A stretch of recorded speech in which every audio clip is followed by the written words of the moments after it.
On this episode of the Best of Bias podcast, you got me talking some NFL, man. The NFL season's coming to an end. Playoffs is about to start. There's some crazy things that's been happening in NFL too. I can't wait to talk to you guys about it and see how you guys feel. We got week 17 to talk about and the results for all that. And then we have week 18 coming up. Some of those have results as to where like have implications on playoff standings and things like that. And then since we have no more fantasy football, we're going to slide right into pop culture. We're going to update you on Damar Hamlin and the situation that went on. I don't know if you guys saw it on the Thursday night football game. With the Buffalo Bills and the Cincinnati Bengals, some updates on his condition. We'll talk about that a little more in depth. And then we'll go into the Rolling Stones list of the 200 best singers. 200 best singers of all time. We'll talk about that list and more so it's going to be kind of specified on the fact that Michael Jackson's at number 86. So we'll talk about that. And then lastly, I got the Avatar 2 review for you guys. I know it's a little late, a couple of weeks out, but I got it. I got it in theaters when it's nice and empty. I don't want to sit by hella people. So I got a good review for y'all. A Lydell Dinero, the style review for y'all and all that good stuff on this episode. I think it's episode 147. Happy Friday. Happy New Year. First episode of 2023. Thank you guys for being with us and let's get right into it. Let's not waste no more time. Yeah. It's the best of bias. You need the earful, you should try us. From pop culture to the movies to Unitas. It's the best of bias. The best of bias. It's the best of bias. You are now listening to the Best of Bias podcast with Lydell Dinero and Hugo Twilight.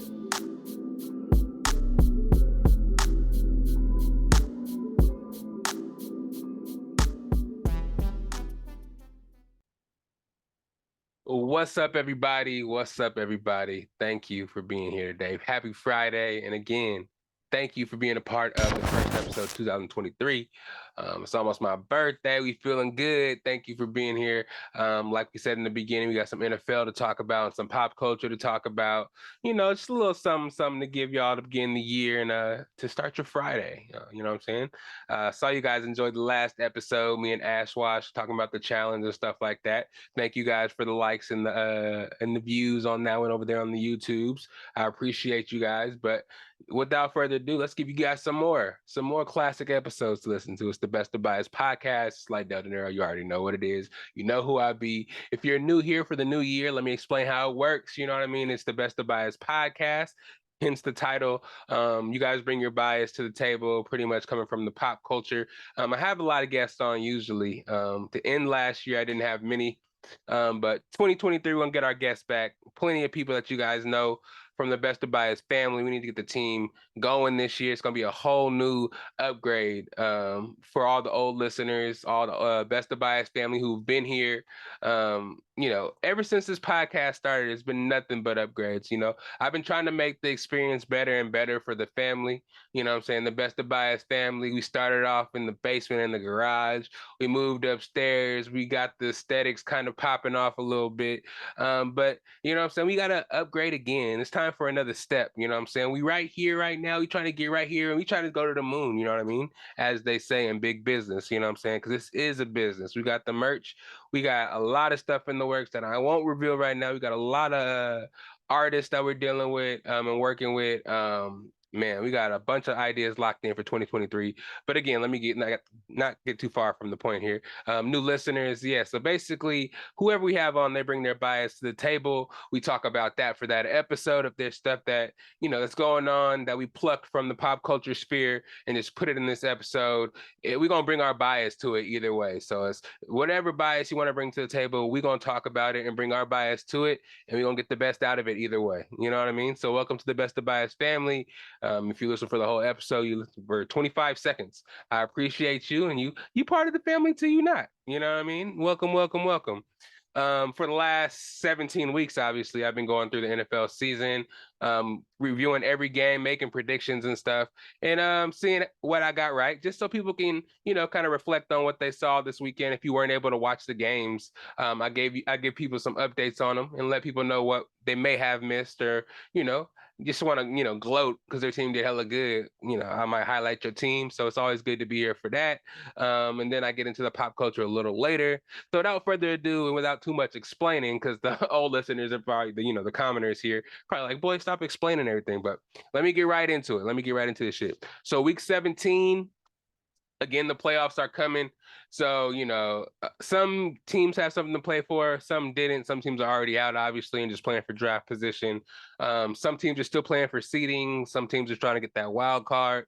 So it's still a lot of shit that mattered for week 17. Oh shoot! And I said that Buffalo and Bengals game was on Thursday. It's a Monday night football game, so it was really really recently. Shoot, yeah.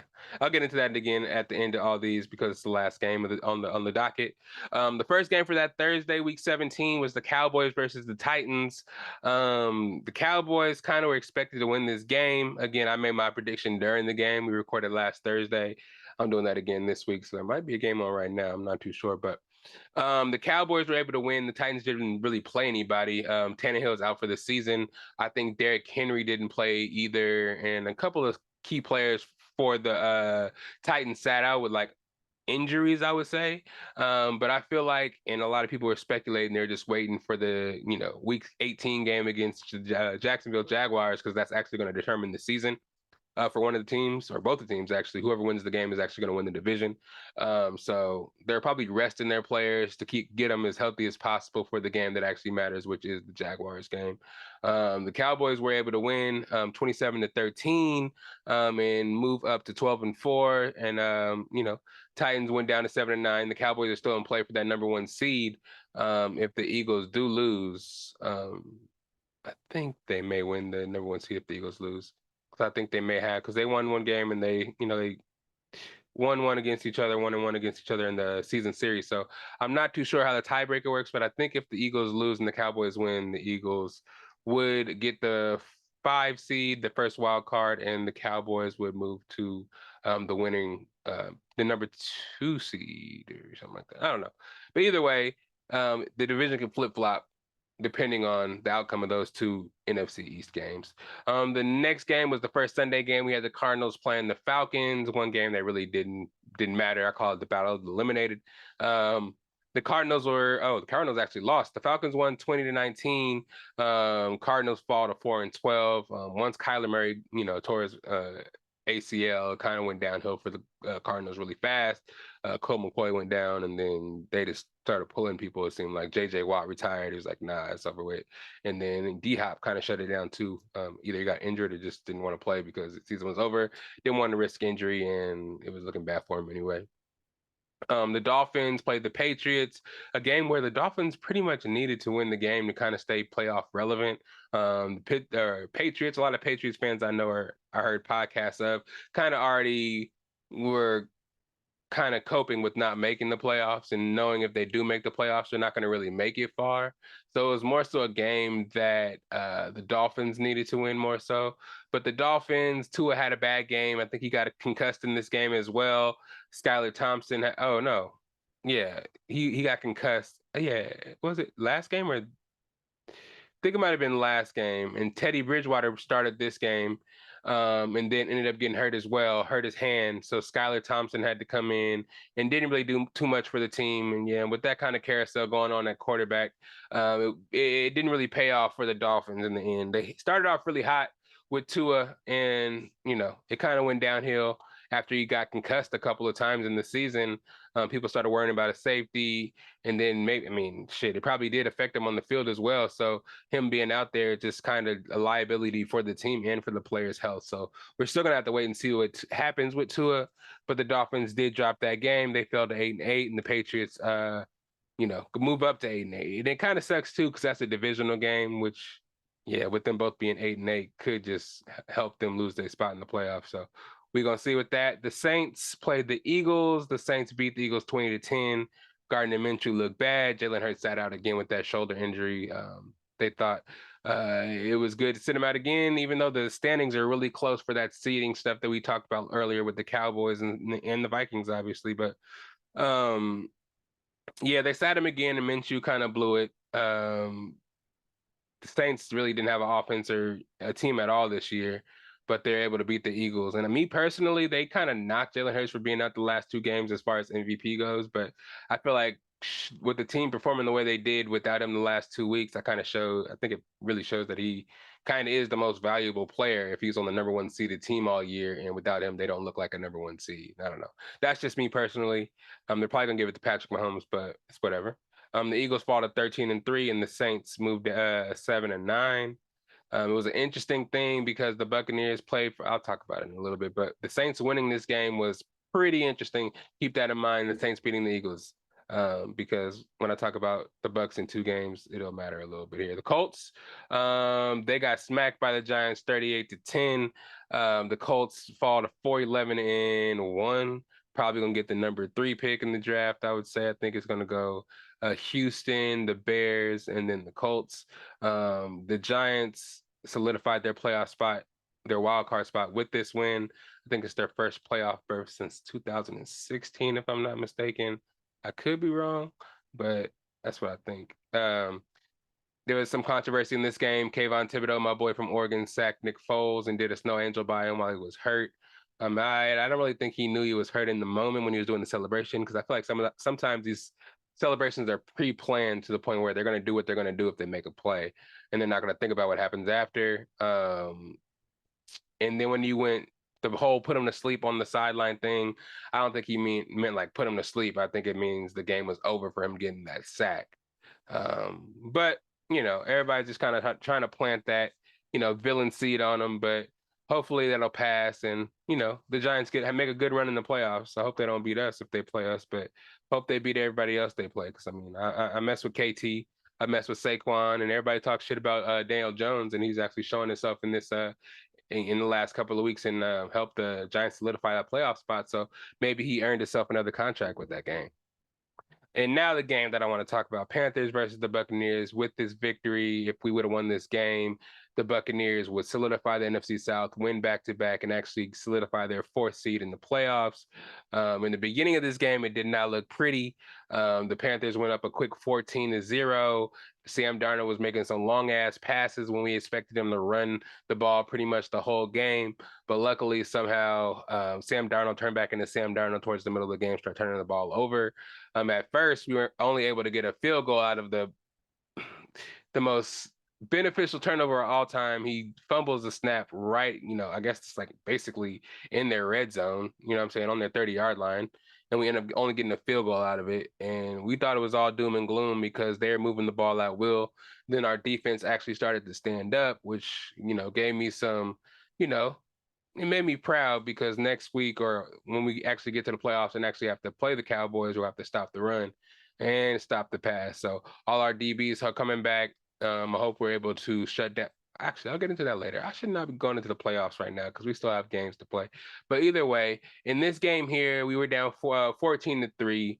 And then the miraculous happened. The last couple of weeks, Mike Evans and Tom Brady did not seem like they're on the same page at all. They fell off a cliff with each other. I don't know if people were speculating they weren't on good terms, but they couldn't make connections at all, man. Mike Evans would do a route one way. Tom Brady would throw the ball this way. Tom Brady would overthrow Mike Evans when he's wide open on a streak. It's just a lot of shit that was going down that wasn't, typical of a Mike Evans and Tom Brady for the last 3 seasons. Super Bowl winning and going 13-4, having the number 1 offense in the NFL to, just to go into shit like this. So we thought it was all bad, but in this game, there was an awakening of Mike Evans and the Tom Brady connection. Tom Brady ended up going 34 for 45, 432 yards and 3 touchdowns. Mike Evans had 10 catches, 207 yards and 3 touchdowns. And they were all, go routes, just straight up the field. Nobody was over the top. Mike Evans was able to get some separation. Tom Brady put the ball in the right spot. And Mike Evans was able to score 3 times. 2 times he was wide open. He just ran to the end zone. One time he just dropped it in the perfect spot in the back of the end zone where only Mike Evans can catch it, and he did his thing. With that victory, we did solidify ourselves in the NFC South as the champions there, and we did get our playoff spot. Though we didn't really play like we should, deserve it towards the whole game. We played shitty football at the beginning of the game, and we got lucky that Sam Darnold and turned the ball over so much. towards the middle of the game to give us a chance. And Tom Brady was able to convert back into the Tom Brady of 2021 and 2020 and, make some connections to the big boys, K. Dot and Chris Godwin. Chris Godwin even had 118 yards. I don't know how many catches he had exactly, but we just need to get Ryan Jensen back for the playoffs. He's getting healthy. Make sure everybody's back. We didn't have Carlton Davis, so that's why DJ Moore was able to do what he was doing. Everybody talks about how J.C. Horn wasn't available for the Panthers, and that's why Mike Evans was able to do what he was able to do. But shit, man, again, we didn't have Carlton Davis and DJ Moore got off, so shut the fuck up with that shit. Anyways, let me not dwell too much on that. We got some more Buccaneers talk later. I'll talk some more about. But after that, we had the Broncos playing the Chiefs, the 4-12 Broncos, giving the Chiefs a run for their money. But they did end up losing 27-24. Chiefs moves up to 13-3, and the Broncos fall to 4-12. The Bears played the Lions, and the Lions whooped their ass, 41-10. The Lions move up to 8-8, and the Bears fall to 3-13. Jamal Williams, just to highlight what he was doing, 22 carries for 144 yards and a touchdown. Wild shit. Excuse me. That was unprofessional. My bad, y'all. Anyways, the Browns playing the Commanders. The Browns were able to beat the Commanders 24-10, which is unfortunate for the Commanders because they needed to win this game to stay in playoff contention and stay in the running for the wild card. They lost. So them boys is out of here. The Commanders is watching the playoffs thanks to Deshaun Watson and the Browns. Carson Wentz, 3 interceptions. I don't know why they took out Taylor Heineke. Heineke, he deserved it. He had him on a win streak. He played bad one game. You bench him for Carson Wentz, and then Carson Wentz blows your season. And then you're going to kind of try to go back on that mistake by putting in Sam Howell and still benching Tyler Heineke. Sam Howell was pretty good at North Carolina, so we'll see how that goes. But I still feel like you should have gave Tyler Heineke another chance to win his spot back. Jacksonville Jaguars, they beat Houston 31-3. Jacksonville goes up to 8-8. Houston falls to 2-13-1, and Bryce Young is probably going to be the newest Houston Texan. The 49ers and Raiders game, this was a fun one. The Niners were able to win 37-34. Not to say it wasn't a highly pressurized game. It was a lot of back and forth. Jared Stedman, I think that's his name. Jared Stedman was able to keep the Raiders hanging around. Nobody really expected it. Brock Purdy threw an interception. Robbie Gould missed a field goal to allow the Raiders to stick around. I think the game actually went into overtime, and the 49ers were able to kick a field goal in overtime due to an interception that Stedman threw due to, Joey Bosa pushing the lineman into that boy's lap. And he threw a duck ball into the air, and the 49ers were able to intercept it. And with them driving down the field, they seemed to get in the field goal range, and they were able to kick the field goal and win. Even though to get in the field goal range, it wasn't the easiest thing to do. Brock Purdy got blasted as well, and there was a duck in the air, but Brandon Ayuk was able to get up and secure the ball. So there was no harm, no foul there. But yeah, and Robbie Gould made up for it by kicking that field goal and making it in the overtime to win the game. So it was an exciting game out there in Vegas on New Year's Day. Crazy game. The Niners moved to 12-4. The Raiders fall to 6-10. Derek Carr benched. We're gonna wonder where he goes next year. I'm sure next year when he gets to another team, he's gonna ball out. Maybe it'll be the Buccaneers when Tom Brady leaves. I'm not sure if that's gonna happen yet. I mean, if we win the Super Bowl, he'd be crazy to just walk away like that and go to another team and keep playing. But if you win the Super Bowl, that's when I would just retire and go make that $200 million for Fox. But we'll see what happens there. Derek Carr, as of now, you're just sitting at home. They're like, go home and not be at the practice facility for a while just so you won't be a distraction type shit. That's wild. Jets played the Seahawks. The Jets lost 23-6, eliminating them from the playoffs. Seahawks won. They are still in the running to make the playoffs in the wild card. I think the Seahawks who they play this week? The Seahawks play the Los Angeles Rams. If they beat the Rams, they make the playoffs, I believe. And then if the Packers beat the Lions, then the Packers make the playoffs as well. And that'll solidify the NFC wildcard. Don't quote me on that, but that's what I think. But I'll get into it when I talk about Week 18 scenarios a little bit more. But Mike White was out there, but he was clearly not ready to come back, and they weren't going to start Zach Wilson again, the MILF hunter. Um, so yeah, the Seahawks just blew it. The Vikings got their asses whooped by the Packers. The Packers are on the roll, man. Rodgers said, "Just watch, see what I do with it." They won their last 4 games, moving them up to 8-8.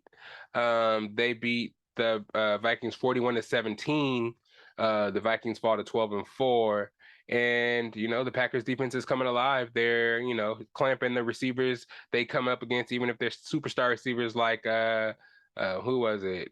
Jalen Waddle and Tyreek Hill, or it's Adam Thielen and Justin Jefferson. You know what I mean? So the defense is shutting it down, giving them a chance. And if they win this week against the Lions, they're in the playoffs. So their future is in their own hands, if you will. You know what I mean? The Rams didn't continue their magic with beating the Chargers this week. They got decimated 31-10. You like that one? Decimated. Yes, they fall to 5-11. The Chargers are 10-6 now.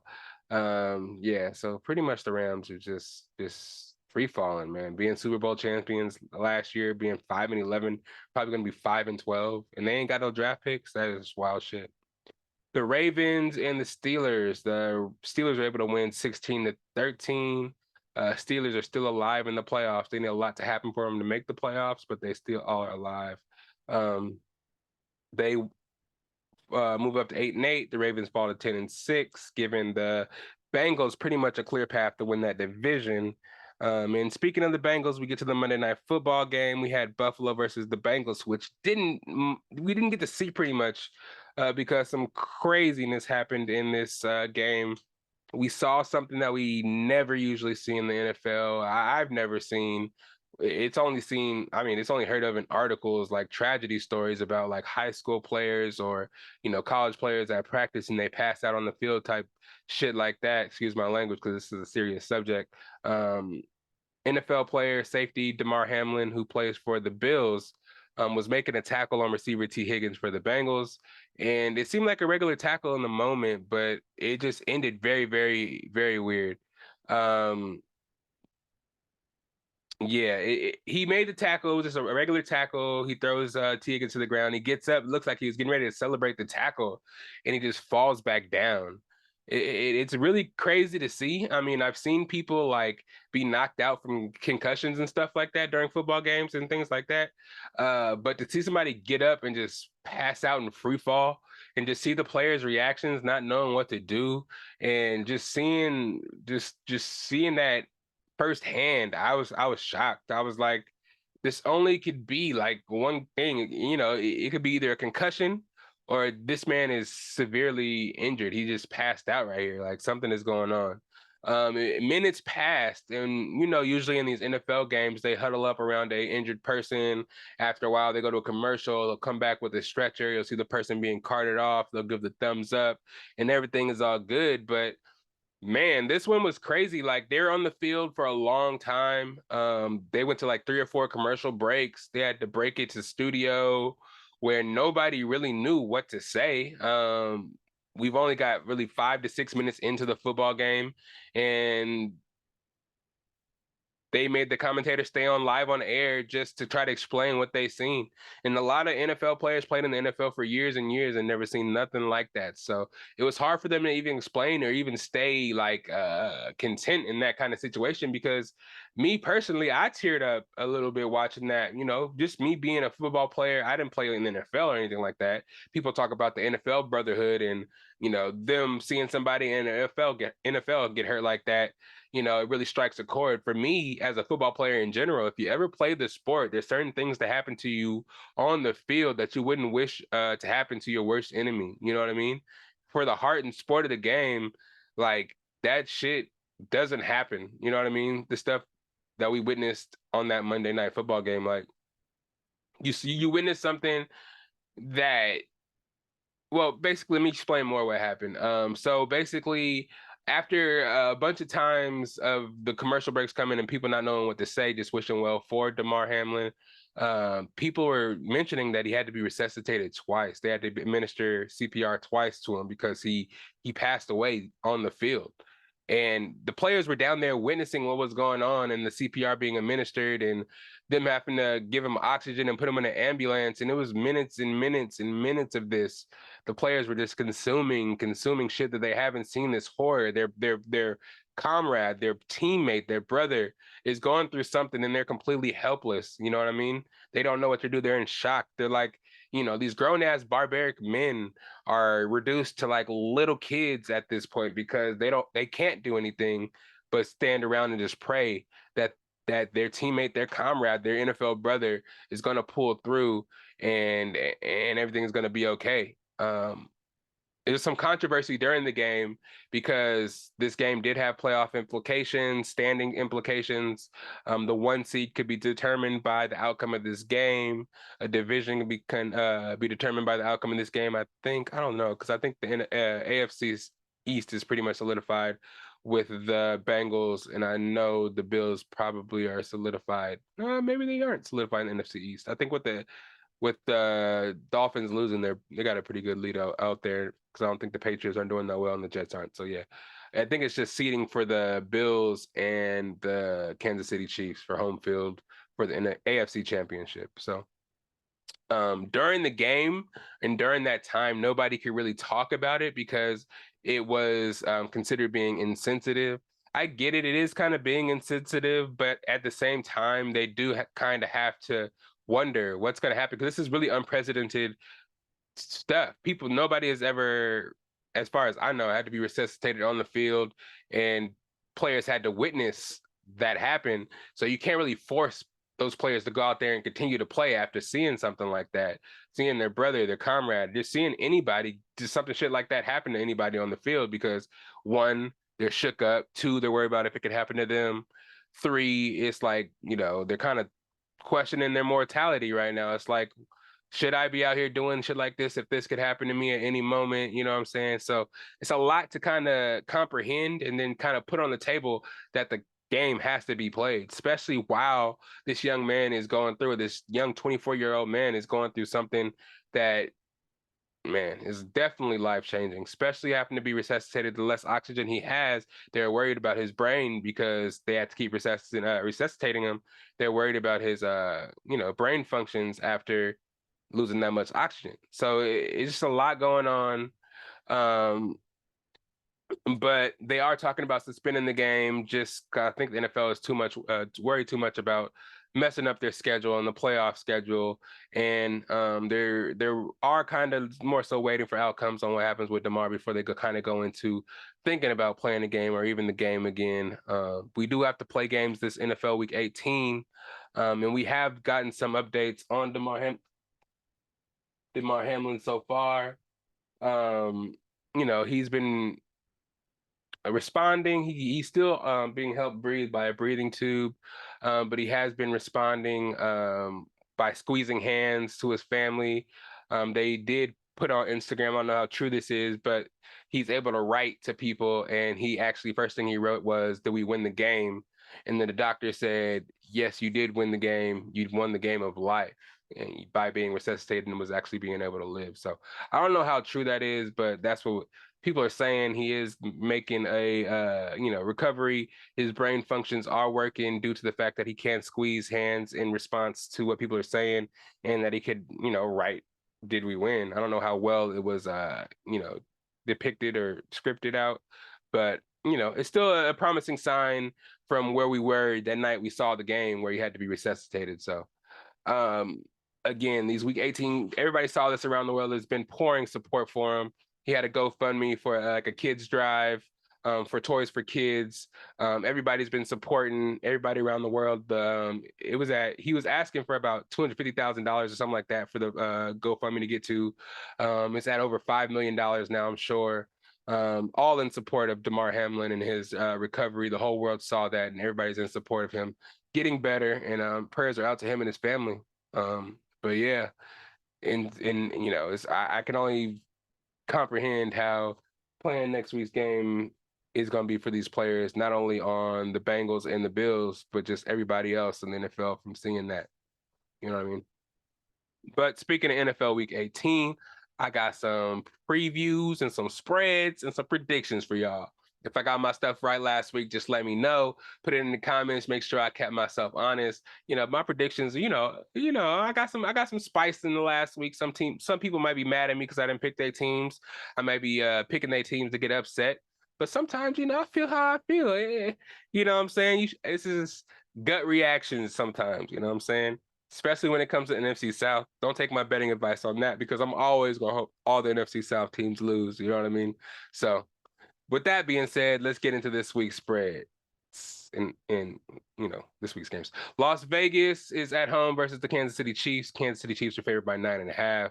I'm gonna have to go with the Chiefs in that game, 9.5. Depending on if I'm sure they're gonna play all their starters because they're trying to win that 1 seed, and the game was canceled. So I think what they're trying to do is get the NFC Championship played at a neutral site, so that the advantage of that game being canceled won't affect the outcome of the Bills and the Chiefs game too much, because how the fairness isn't really there because they couldn't continue to play. They couldn't squeeze the game in too late in the season. So it was kind of like something they had to kind of like flex at this point, just to say this is what's going to have to happen for it to be fair for both teams. But anyways, I got the Chiefs winning that game. Jags are playing the Tennessee Titans for the NFC or the AFC South. The Jags are at home, and I got the Jags winning. They're favored by 6.5 points, but I still got the Jags winning. The Bucks are playing the Atlanta Falcons in Atlanta. Atlanta's favored by 4.5 points. I don't know, man. Basically, they wanted to get their starters in there and the starting offensive players out there to play to keep their continuity going and their familiarity with each other, so it can go smoothly into the playoffs when they play the Cowboys. But me, I'm worried about injuries, especially in Atlanta, it's a dome, so hopefully everybody can stay healthy. It's gonna be dry inside there. Um, yeah, man, I don't know how I feel about it. Hopefully they just play a quarter or something to make sure they're still on track. All the linemen that are coming back from injuries, that they need to get healthy. Our DBs need to stay healthy. So I don't know how I feel about that. If we lose, it doesn't matter, but the record would look better at 9-8 rather than 8-9. I'm gonna pick us regardless. So I got Tampa Bay in this game. Buffalo versus New England. Buffalo's at home, and they don't have a spread. Well, when I checked, they didn't have a spread on this one yet, but I got Buffalo in this game. They're going to want to win too, especially since they didn't play last week and they want to win for their homie, Damar Hamlin. Chicago's at Minnesota. Chicago is at home against Minnesota. Minnesota's favored by 3 points. I got Minnesota in that game. Cincinnati's at home versus the Baltimore Ravens. I got the Baltimore Ravens in that game. Yeah. It's gonna be a battle. I don't think anybody's gonna sit their starters, so I think I got the Baltimore Ravens. That's an upset. That's an upset right there. Mark it off. That's the first upset I got. Let's see what else we got. Baltimore Ravens. What's next? Oh yeah, Broncos at home versus the Chargers. Chargers favored by 3. I got the Chargers. Let's go, Herbert. Green Bay Packers versus Detroit. Green Bay's at home. Green Bay's favored by 4.5 points, and if the Green Bay Packers win, they're in. So they're gonna be really motivated to get in. The Lions are gonna be highly motivated to not let them get in. I know the Lions are eliminated if Seattle wins or something like that. So I think they're saying that they might not have much to play for if Seattle wins earlier in the day. But it's gonna be a battle, and it's a rivalry in division. Ooh, the Packers are probably gonna win, but I would love to see Detroit eliminate Green Bay and the Packers. Sorry, Jaime, but I don't want to see Green Bay in the playoffs. Colts are at home versus the Texans, and they're favored by 2.5 points. I got the Colts in this game because I know Texans are going to get that #1 pick. Miami's playing the Jets at home. Miami is favored by 1.5 points. I think Miami will win that game. The Saints are at home against the Panthers. I got the Panthers in that game. Oh, no. It doesn't matter now, so I got the Panthers because I don't want the Saints to win anything. The Saints are favored by 3.5 at home, though. Eagles at home are against the Giants. Eagles are favored by 14 points. I think it's because the Giants aren't going to start anybody since they're solidified in the playoffs. They're going to rest their players, and they're going to let the Eagles win the division with that win, because if the Cowboys win and they lose, I think the Cowboys can win the division, if I'm not wrong. Pittsburgh at home versus the Browns. Pittsburgh needs to keep winning to stay in playoff contention and let everything fall as it may. Pittsburgh is favored by 3 points at home. I got Pittsburgh in that game. 49ers at home against the Arizona Cardinals, favored by 14 points, and I think they're going to smack them up. Seahawks at home against the Rams. Seahawks favored by 6.5 points. I think the Seahawks will win that game. And then Commanders are at the Cowboys. No, actually, Cowboys are at the Commanders. Dallas is only favored by 3.5 points because they're probably going to sit a lot of their starters as well to get ready for the playoffs in Tampa. So again, to reiterate who I got the Chiefs. I got the Chiefs in Las Vegas. I got the Jaguars at home versus the Titans. I got the Bucks in Atlanta. I got the Bills at home versus the Patriots. I got the Minnesota Vikings in Chicago. I got the Baltimore Ravens upsetting Cincinnati in Cincinnati. I got the Denver Broncos losing to Justin Herbert in at home. So pretty much, I got the Chargers winning in Denver. I got the Detroit Lions beating no, I'm not even gonna say that. I got Green Bay winning at home, beating the Detroit Lions. Indianapolis Colts, I got them beating the Texans at home. Miami, I got them beating the Jets at home. Carolina, I got them beating the Saints in New Orleans. I got Philly winning at home against the Giants. I got Pittsburgh beating the Cleveland Browns at home. I got the 49ers at home beating the Cardinals. I got the Seahawks beating the Rams at home, and I have the Cowboys beating the Commanders in Washington. And that is my week 18 predictions, and those are the lines and those are the spreads. So bet wisely. You can use my predictions if you like, you know what I'm saying? But hey, don't be mad at me. Run to the bank with your own decisions, use your gut, but use the research I just gave you, some of the outcomes from last week, some of the information that you got on your own, and do what you may as it. I mean, with it. You know what I'm saying? If you want to break me off a little something, if you use my advice to get you some money, I won't mind. Get you some merch. You know what I'm saying? You ain't got directly pay me or nothing like that. Just get you some merch. And I will be locking in with the Patreon really soon. I'm gonna do some research this weekend. Get some exclusive content for the people that do subscribe to the Patreon. Some stickers to you guys, some Best of Bias stickers. Start making those for people as well. So I love the fans, and I thank all you guys for being a part of this experience. 2023, like I said, we're gonna continue to go up. We're gonna continue to make moves, and we're gonna continue to give you guys the flavor you guys like and the best of bias that you like to. So let's take a little break here. I got some pop culture to talk about. We talked about the Damar Hamlin updates. I talked about that with the game.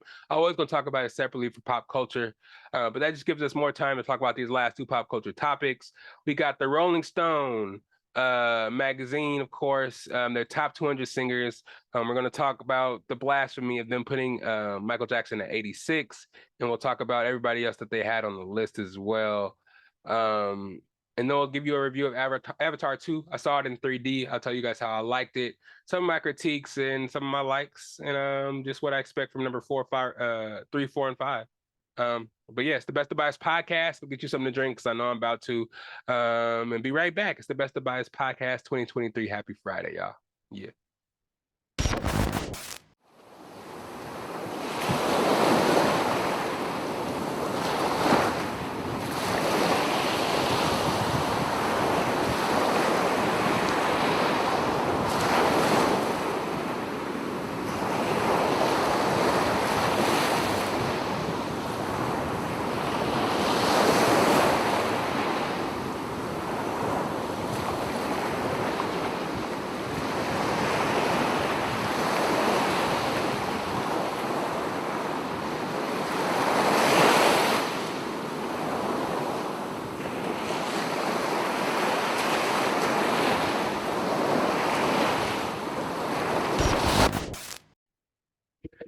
And we back. It's the Best of Bias podcast. It's your favorite host, Lydell Dinero, and we back to do the most. You know what I'm saying? It's time for some pop culture.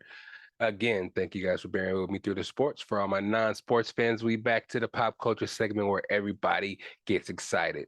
So I have a couple of things here, not too much. I have Avatar 2 to review. I'm gonna review that a little bit down the line. But let me get into this real quick. Rolling Stone just recently released a top 200 singers of all time. It's a long list. I'm not going to talk about the whole list, not getting into the whole list. It's a bunch of people, a lot of people that I have never heard of. A lot of rock and roll people, a lot of people from the early 1900s, you know what I'm saying? So I can't really be that judgmental on all the names they put on this list. There was just one name on the list that I figured was way far down. Number 86, we have the one, the only Michael Jackson. So, I was sitting here looking at this list and some of the names on the list. No shade. Let me start by saying that I don't want to help, no shade to nobody on here. I'm just being comparative to Michael Jackson. Rolling Stone, I'm not trying to burn any bridges either, but some of this shit is kind of crazy to me. And I love a lot of people on this list, especially some of the people that are high on the list. I'm like, okay, congratulations for being there. There's something unique about your voice, probably. But sometimes, some people in these lists, I think it's kind of like more so this person made hits and had a lot of commercial success, so we put them higher on the list. And then we did give some people credit for having really good voices up there, but I don't think everybody got enough. I don't know. I don't think the criteria were the same for everyone. You know what I mean? Especially Michael Jackson being 86. So just that 86, that number 86, keep that in mind. I'm gonna rattle off some of these numbers of people above Michael Jackson's 86. And if I'm wrong, you can tell me I'm wrong. You know what I mean? You can tell me I'm wrong. But me personally, I think I have a good, perception of a good voice. I mean, I may not be as educated on all these people's voices and their instrumentation and the way that they sang in this style of music, which made their singing repertoire better than Michael Jackson's. You know what I'm saying? I don't want to come off as pompous and feeling like I know everything, but it's just like, really? Okay, let me go into here. 75, we have D'Angelo. Me personally, I didn't really think D'Angelo had a better voice than Michael Jackson or the commercial success of Michael Jackson, which is kind of crazy to me for them to put D'Angelo at 65. 68, we have Rihanna. So Rihanna, super talented, beautiful voice, but we're putting Rihanna above Michael Jackson as the Rolling Stones top 200 top singers. I don't know if maybe Michael Jackson maybe hurt Rolling Stone in the past or, did something that they didn't like, but to put them at 86 behind Rihanna, I love Aaliyah. I love Aaliyah. Don't get me wrong. Rest in peace, Aaliyah. I love her to death. Well, I love her to infinity. But to have her at number 40 and have Michael Jackson at 86 is pretty tough to explain. Dolly Parton at 27 and having Michael Jackson at 86. This is where I coming in, I'm like, okay, I don't really know much about country music. And I know Dolly Parton had that high pitch. She can like fluctuate her voice for sure. And she had it. People love Dolly Parton. But to be 27 and Michael Jackson be number 86? And then voice wise, we have Brandy in like number 193, Jasmine Sullivan like 186. You know what I'm saying? These are, singers that maybe have a different style of music, but voice wise, if we're talking about singing, I think singing has a lot to do with the voice because what are you talking about songwriting? And because a lot of these people, I'm sure, didn't write their own music. And if that was the criteria, Michael Jackson should definitely be higher than 86 at least, I don't know. And then we have his direct competitor at 16, Prince. I know my mom's gonna hate that I'm hating on Prince for being number 16, but for Michael Jackson to be number 86 and Prince to be number 16, that's a pretty big difference given, I don't know, the popularity of Michael Jackson, the popularity of Prince is pretty close, you know what I mean? For him to be 16th at best singer and Michael Jackson 86. Then we have Mary J. Blige at 25, which I thought was really, really high in comparison to Michael Jackson. Don't get me wrong, I'm saying all these singers are great. They're great people. But comparatively to Michael Jackson being number 86 is the wildest shit of all time. Let me go down the top 10 right here. If you guys haven't seen the list, the top 10, number one, Aretha Franklin. Number two, Whitney Houston. Number three, Sam Cooke. Number four, Billie Holiday. Number five, Mariah Carey.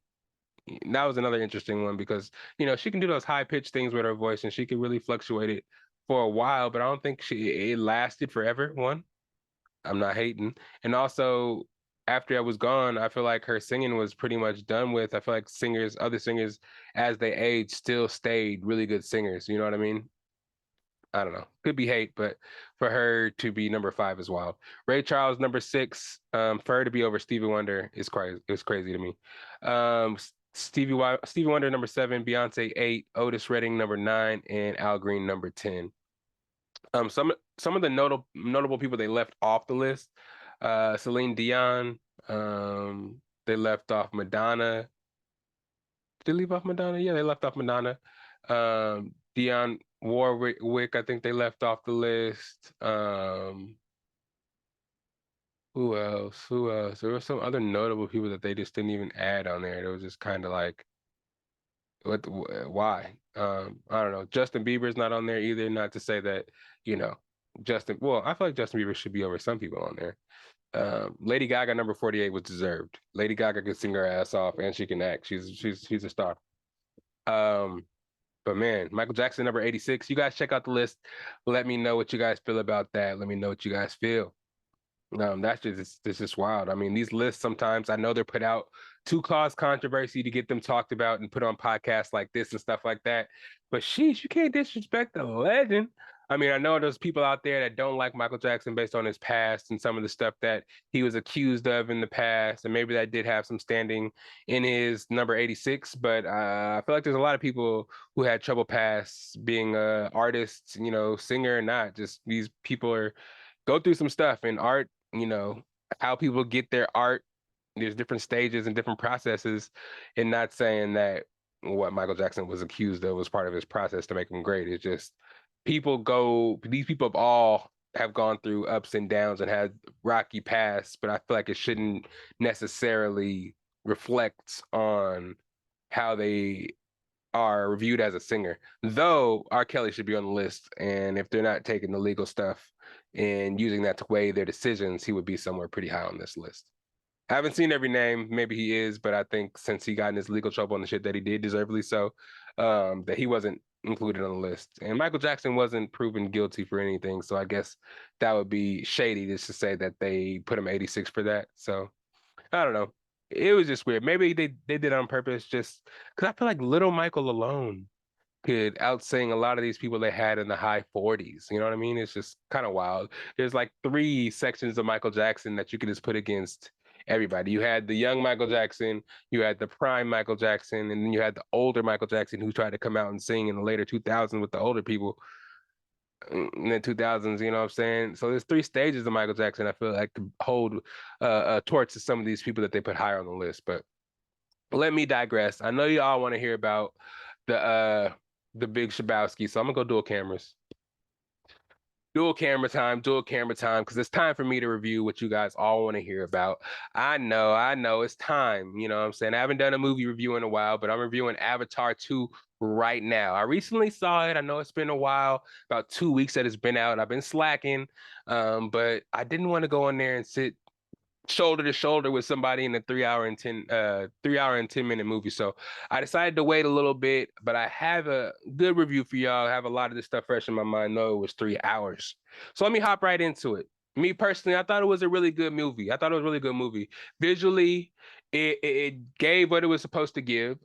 Back in, I don't know what year the first one came out, but whatever year it was ahead of its time with the graphics and the scenery they had on Pandora and just all the shit that they were able to do with the 3D. Just having the Navi being so big in comparison to the regular people, the CGI was just so advanced that it was ahead of its time. And for them to have to try to come back and do that again in 2022 and capture our attention and let us jump right back into what we saw back then, they did a good job. Story-wise, I don't feel like they did what they needed to do. They kind of just rehashed what they did before. But ultimately, Avatar 2, I feel like was a success. The 3D glasses, at first I was kind of skeptical because when I got in the theater, our screen was hella pink and wasn't adjusted for the 3D glasses. I was like, hold on. Y'all told us to put these on and the screen sucks. So I'm not going to be sitting here in this fucked up movie and this goddamn... Yeah. But anyways, eventually it started to work. And right when they put you in the movie and jump you into Pandora, into the forest, you get re-immersed right back into where you were before. You're like, God damn. Yeah, this is what I remember. Visually, they did their thing. We saw everything again in the forest as far as, a lot of the creatures we saw because they're forest people.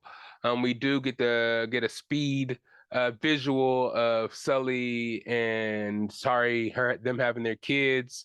They have like 2 kids. No, they have 3 kids.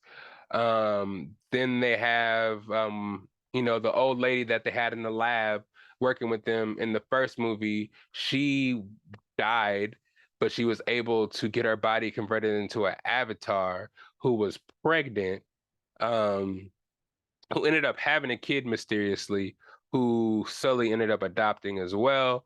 And then they had another kid who was stranded from the Sky People when they got forced off of Pandora when they had that first big battle in the first movie. So there was a bunch of they had 4 kids in the family, and there was them two. Right in the beginning, the Sky People come back. The general is resurrected inside a Na'vi body. They were able to get hold of Na'vi bodies to artificially generate some. And a lot of the soldiers that died during the battle in the first movie came back as Na'vi to come try to fight and find Sully and just fuck them up for fucking up what they were trying to do in the first movie, basically. And they come right back in the beginning of the movie and they fuck up the whole forest and force their family to someplace else, because if they keep staying in the forest where their home is, they're going to get destroyed by the Sky People looking for them, basically. So it's pretty much the same story. The general was resurrected, the general from the first movie. He was killed in the first movie. Spoiler alert, this is the review time, so you guys should know that I'm going to come with the spoilers right now. So brace yourself. Yeah. The general comes back as an avatar, as a Na'vi, and just kind of hunts them the whole movie. They go through the trials and tribulations, the same shit that Sully did to go get themselves a dragon, learn how to bond with the animals, kind of like a speed lesson, kind of weird. But ultimately, once they do catch up with them and realize that they're being hunted, Sully's family and them feel like realize they're being hunted, they have to leave the forest and go somewhere else so they can protect the forest from the Sky People and the new Na'vi that are now chasing them, who are really the Marines from the Sky People. You get what I'm saying? You still with me? You still with me here? They do follow them and chase them down, but Sully and their family get acclimated into a new tribe. They get all the way across Pandora to where there's like these islands and it's like tropical out there, and we see a whole new style of avatar. It's like a water style. It's not the Na'vi, it's not their name. Their tribe is just lighter blue, and they're like adapted to the water, so they're able to dive deep distances. They're able to bond with like a lot of water creatures, and they're the water people, basically, essentially, to the Sully and the Na'vi's kind of. I think they're all called Na'vi. I'm not sure. But anyways, they pretty much adapt to all the stuff that is in the water, and they live off the water, just like Sully and the Na'vi lived off the forest. At first they get there, it's the classic outcast story. You guys look a little different from us, we're gonna bully you a little bit, you guys don't belong here type shit. But after they kind of like get through that whole part of the story, they get acclimated into this new part of Pandora we've never seen, and this is where the dope shit comes in. We see a whole bunch of new shit in the ocean that we've never seen before. The motion capture of all these characters' faces is so crazy. It really seems like these people are diving underwater and trying to hold their breath and breathe underwater. Usually it'll be some CGI shit, and it would make them seem like they can breathe underwater forever, and it'll be all fake and shit like that. But no, they actually were able to capture these characters swimming and make it seem like they're really in the ocean. And with it being 3D, the layers of what you were seeing was so dope. They do have 4D. I wasn't able to see it in 4D, but I do want to go back and maybe see it in 4D, where you can actually visual or get to feel some of the, and sense some of the stuff that was happening out there. It was just crazy. You had to actually see it, because I mean, the experience and nostalgia of you seeing the first one when they're in the forest and stuff, and you actually going back and getting to see them in the water, and just seeing the Sully and his family just try to learn how to adapt to the water and how different they actually are than these other Avatar people. It's crazy. That part of the movie was really cool to me. We got to see how they adapted and how they learned the ways of the water people to adapt. But obviously, eventually, the general does find where they are, hanging out on the water, chilling. It was pretty much the white, so there was a son, I said, of the Sky People that was adopted by Sully and his family. He was a human, so he wasn't like a Na'vi or an Avatar type creature. So he was just a human that had to, breathe through a breathing apparatus to stay and live on Pandora. He ended up actually being the general's son, who he had and left on Pandora when the Sky People got forced out. So they called him Spider, but he actually hated his dad and hated the Sky People because they left him there to be adopted by the Na'vi. The Na'vi were his family now, and he's appreciative of it. But in all actuality, this general dude, this evil guy that's been chasing him both movies was really his dad. So throughout the movie, we see him kind of have to battle with the fact that the bad guy is his dad, and though he is trying to kill his real family that adopted him, that is his, he loves his dad and he has feelings for him, and he does want to kind of broach that relationship. But you know what I'm saying? It kind of fucks over Sully and his family throughout the movie because he is kind of showing the general how to be an avatar and showing them the waves of the Na'vi, which is kind of fucking over Sully and Interior and her family because they're being hunted by this guy.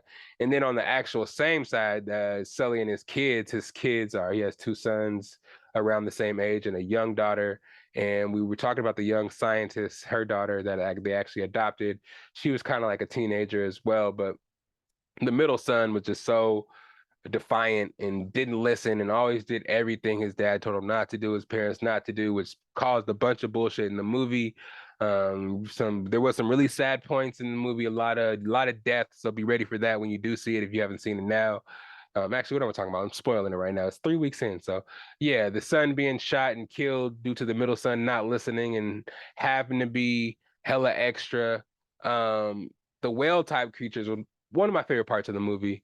Them being able to show the scales of these giant whale type creatures, and they were bonding with them, talking to them, how they were like spirit animals, but at the same time they were able to communicate with them.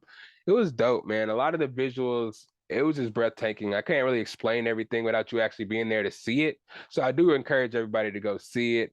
In the end, basically it was the same as the first one. They defeat the general. They escape for now. There's a lot of high stakes going on a lot throughout the movie. The big ass watercraft going underwater. These daughters and sons keep getting handcuffed. Goddamn, stay away from these goddamn handcuffs. They keep getting locked up hella fast. You guys know what I mean. Um, but yeah, it was a good movie, man. 3 hours and 10 minutes. It could have been shorter. A lot of the movie could have been cut out because essentially the story was the same movie. They just spent a lot of time kind of showing us different aspects and different feelings of each character and kind of stretching the movie to where it was like, okay, we're going to show you all these visuals. It took us like $1 billion to make this movie and hella years to make this movie. We're going to stretch it out and show you every aspect of this water, this water place of Pandora that we can. So I don't know. All in all, I really like the movie. I don't know if I liked it more than the first one. I'd have to see it again to really be a judge because I've seen Avatar one hella times.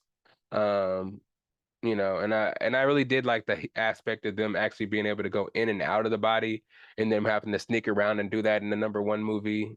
This one with them being bonded and everything is just kind of, the stakes aren't as high, but I do damn, I watched about that. I did really like it. Again, the visuals were crazy. I want to see it in 4D and just see how that ends up being. My expectations for number 3, 4, and 5. I don't know what I hope the storyline changes. I'm sure that planet is really big. There's hella different like places to explore. Probably a bunch of different Na'vi tribes and a bunch of different people to see.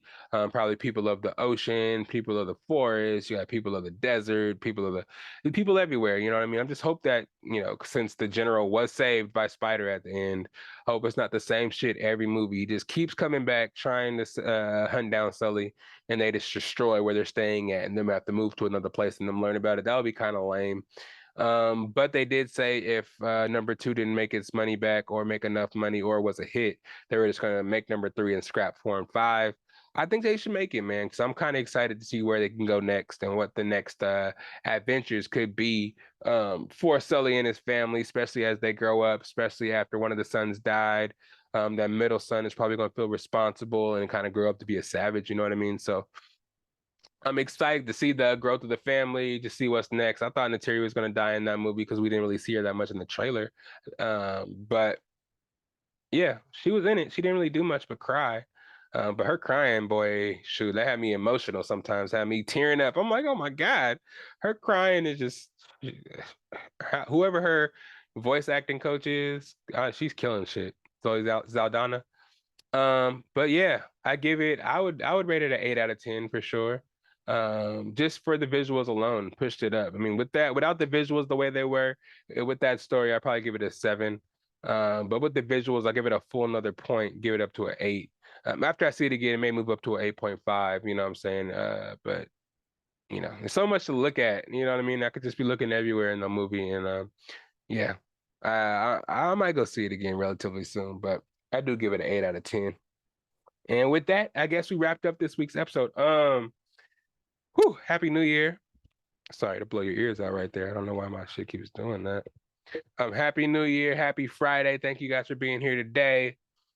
You know where to find your boy at. It's SAC_Lydell on the Instagram, Patrick_Lydell on the Snapchat. If you're looking for anything Best of Bias, I got the website back up. I'm gonna work on that pretty soon. I have bestofbias.com. You can listen to all the old episodes. I've said this a lot, but I haven't mentioned it recently. Episodes 1 through 98 are all on Best of Bias podcast. And let me just make sure. Let me check my phone just to make sure actually my phone's up there. But it's the Best of Bias podcast. I have episodes 1 through 98, and then I have Best of Bias podcast with the Bear's Face. The old ones, me and Hugo Twilight. That's the guy you hear talking in the intro all the time, Hugo Twilight. But that's episodes 1 through 98. That's who I started the podcast with. We have all the old story stuff there, just kind of random stuff we talked about in the beginning. We have a lot of show reviews on that side, all the Marvel shows we reviewed over the years. We started this podcast in 2019, guys, so it's been a while, man. It's almost 3-4 years going now.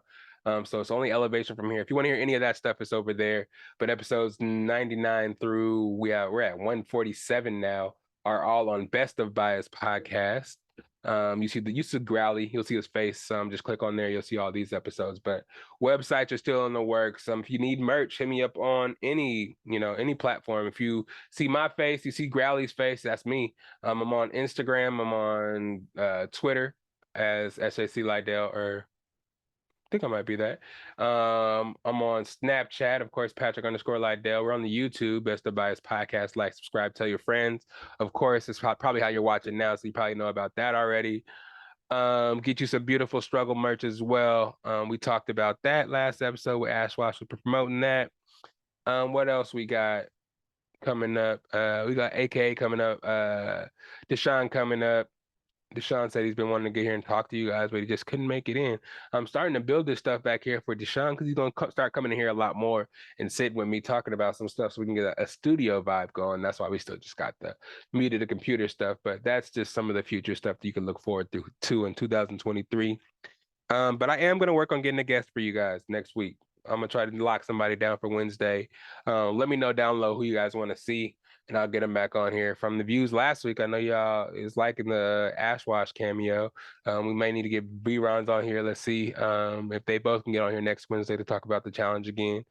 We never know who's going to pop up in the Best of Bias podcast. But thank you guys for being here. Thank you, new listeners, for being here and joining the family.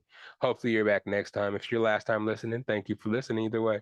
But it's the end of the podcast where I like to let them know where my theme song is at, and I think it's right here.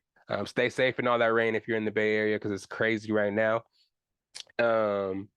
And everybody still go out there and pray for Damar Hamlin, pray for a speedy recovery. And Happy New Year, Happy Friday, and enjoy your weekend. It's the Best of Bias podcast. It's Lydell Dinero, and I'm out of here. All right, then, y'all. It's the best of Bias. You need the earful, you should try us. From pop culture to the movies to unite us. It's the best of Bias. The Best of Bias. Yeah, it's the Best of Bias. You are now listening to the Best of Bias podcast with Lydell